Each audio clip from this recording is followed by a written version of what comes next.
नमस्कार विद्यार्थी मित्रों, गुड मॉर्निंग। आज हम बोर्ड परीक्षा में आने वाले दो संक्षिप्त प्रश्न और उसके जवाब देखेंगे। कई बार परीक्षाओं में पूछे गए हैं और आगे भी ये ज़रूरी हैं और बोर्ड परीक्षा में आ सकते हैं। तो पहला प्रश्न है कि प्रकाश संश्लेषण की प्रक्रिया का रासायनिक समीकरण लिखिए। इसमें सिर्फ आपको समीकरण लिखना होता है और उसके 2 नंबर आपको मिलते हैं। समीकरण देखते हैं।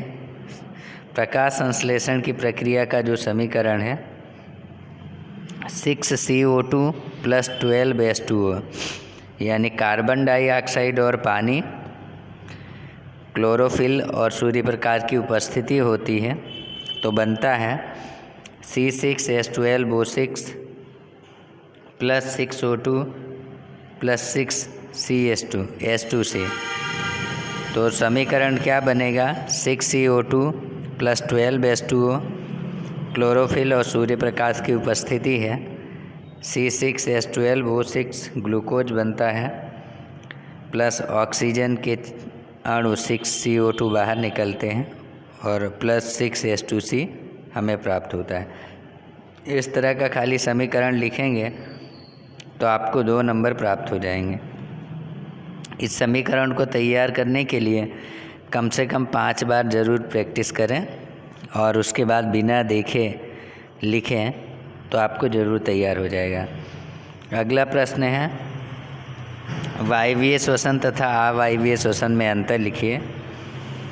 तो सबसे पहले इसे लाइन खींचेंगे और वायवीय श्वसन एक तरफ अवायवीय श्वसन लिखेंगे। तो वायवीय श्वसन में पहला, इसमें O2 का उपयोग होता है। अवायवीय श्वसन में O2 का उपयोग नहीं होता है। क्रिया के अंत में CO2 और H2O उत्पन्न होता है और क्रिया के अंत में लैक्टिक एसिड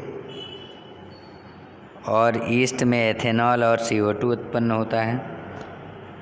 ग्लूकोज अणु का संपूर्ण दहन होता है। ग्लूकोज अणु का अपूर्ण दहन होता है। प्रथम चरण कोशिका रस में और दूसरा चरण माइटोकॉन्ड्रिया में होता है और यह क्रिया संपूर्ण रूप से कोशिका में होती है। 2 नंबर के प्रश्न हैं, इसलिए आपको कम से कम 4 मुद्दे लिखने हैं। 4 मुद्दे लिखिए। फिर से देख लेते हैं एक बार। वायवीय श्वसन O2 का उपयोग होता है। अवायवीय श्वसन O2 का उपयोग नहीं होता है।